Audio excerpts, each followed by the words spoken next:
कश्मीर में जब हम बात करते हैं आध्यात्मिकता की, रूहानियत की, स्पिरिचुअलिटी और मिस्टिसिज्म की, तो चाहे वो ऋषि मत हो, सूफी मत हो, ये जानने की जरूरत है कि पूरी दुनिया की जो वर्ल्ड मिस्टिसिज्म है, वो किस शख्स ने पूरी दुनिया में अगर अगर आप एक तायराना नजर डालें तो आपको अंदाजा होगा कि गौतम बुद्धा उस शख्सियत का नाम है जो पूरी दुनिया में जो अनडाउटेडली और अनडिस्प्यूटेबली जिनको माना जाता है कि स्पिरिचुअलिटी का पैकर, रूहानियत का मस्दर, गौतम बुद्धा ने जो स्पिरिचुअल पाथ अपनाया था, दिया था दुनिया को, बुद्धिज्म या बोधिसत्वा, तो उसको लास्ट जो रेफ्यूज मिला है, लास्ट में अगर बुद्धिज्म को किसी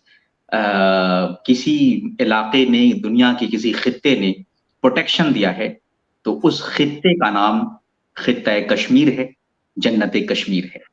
उसने बुद्धिज्म को बचाया। आप देखिए, जब बुद्धिज्म को पूरी दुनिया, एक जमाना था जब अटैक किया जा रहा था, बुद्धिज्म को खत्म किया जा रहा था, तो कश्मीर में उसको लास्ट रेफ्यूज मिला है। तो जिसने बुद्धिज्म को बचा लिया, तो सूफीइज्म को तो उसने दोबारा जिंदा किया है दुनिया में। जब सूफीइज्म शाह हमदान के जरिए कश्मीर में पहुंचा, तो इतना खूबसूरत बन गया कि जिसे हम ऋषि सूफीइज्म कहते हैं, जिसे हम कभी कभी ऋषि मत कहते हैं, और उसके अंदर सूफीइज्म भी शामिल होती है। ऋषि मत दुनिया के किसी भी खित्ते में, चाहे आप इराक में, मिस्र में, जहां जहां तसव्वुफ मौजूद है, चाहे वो उज्बेकिस्तान हो जहां रिफाइया सिलसिला है, शत्तारिया सिलसिला है, वहां पे इतना खूबसूरत नाम तो किसी को नहीं मिला कि नाम दिया है संस्कृत वाला ऋषि मत, लेकिन उसके अंदर इस्लाम भी है, उसके अंदर बुद्ध बौद्ध की जो फलसफे अखलाक है वो भी मौजूद है। असल बात ये समझने की है कि फलसफा जो इंसानियत के दर्द को समझने का फलसफा है, गौतम बुद्धा ने अपनी बादशाहत छोड़ दी, अपना किंगडम छोड़ दिया। किसकी खातिर? इंसानियत के दर्द को समझने के लिए। उनके पेरेंट्स ने उनको वहां घर में सारी दुनिया की सफरिंग से दूर रखा कि कहीं ऐसा ना हो इनको पता चल जाए कि दुनिया में लोग भूखे भी रहते हैं, दुनिया में लोग परेशान हाल भी हैं, यतीम भी होते हैं। जहां उन्होंने दुनिया को एक्सप्लोर किया, देखा अरे बूढ़ा आदमी मौजूद है, अरे ये देखो ये तो एक मैयत मुर्दा आदमी जनाजा जा रहा है।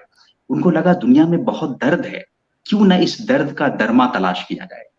तो ये गौतम बुद्धा ने किया था, और उस सोच को कश्मीर ने बचा के रखा। और फारूक गांदर बली साहब जो कह रहे थे कि कश्मीरियत नाम है मेहमान नवाजी का, कश्मीरियत नाम है पड़ोसियों की ख्याल का, ये दरअसल उसी का हिस्सा है। अब आइए हम सूफी मत की बात करते हैं।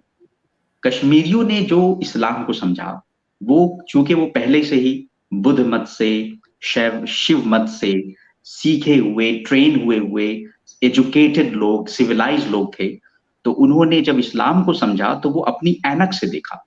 उन्होंने ये नहीं देखा कि प्रॉफिट मोहम्मद एक वॉरियर थे, एक स्टेट्समैन थे, या एक मुजाहिद थे। उन्होंने ये देखा कि अरे प्रॉफिट मोहम्मद तो एक यतीम थे, और एक यतीम किस तरीके से एक स्टेट्समैन बन जाता है।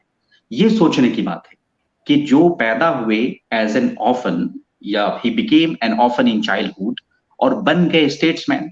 तो ये जो सफर है, इस सफर में उन्होंने ऐसा क्या किया कि एक यतीम की जिंदगी को एक राजा की जिंदगी अपना ली, बन गए वो।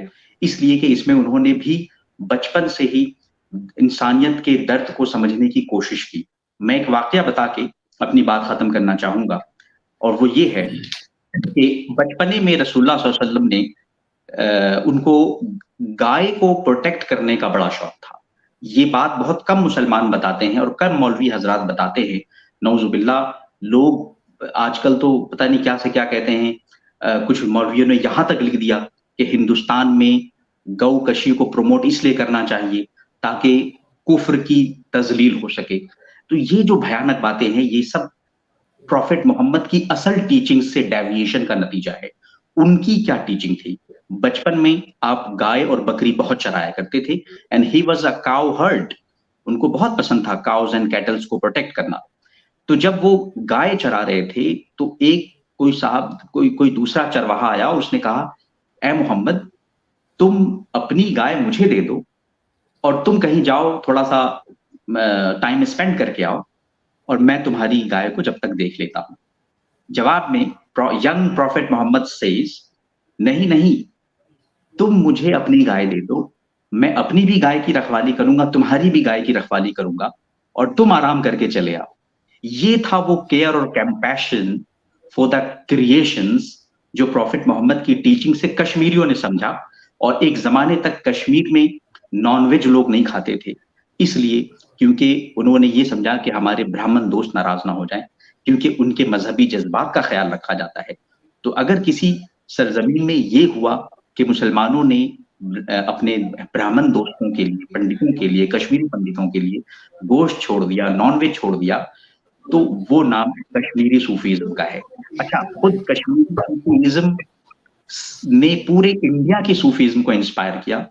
सूफी हमीदुद्दीन नागौरी, जो ख्वाजा गरीब नवाज के खुलाफा में से हैं, उन्होंने भी नॉन वेजिटेरियन फूड को खूब प्रमोट किया, और उनका ये कहना था कि इससे जो फायदे हैं, रूहानी फायदे, ग़िज़ा के फायदे, नफ्स को कंट्रोल करना, बेसर इंस्टिंक्ट्स एंड सेल्फिश डिजायर को कंट्रोल करना, ये सब चीजें हमें कहां से मिलती है?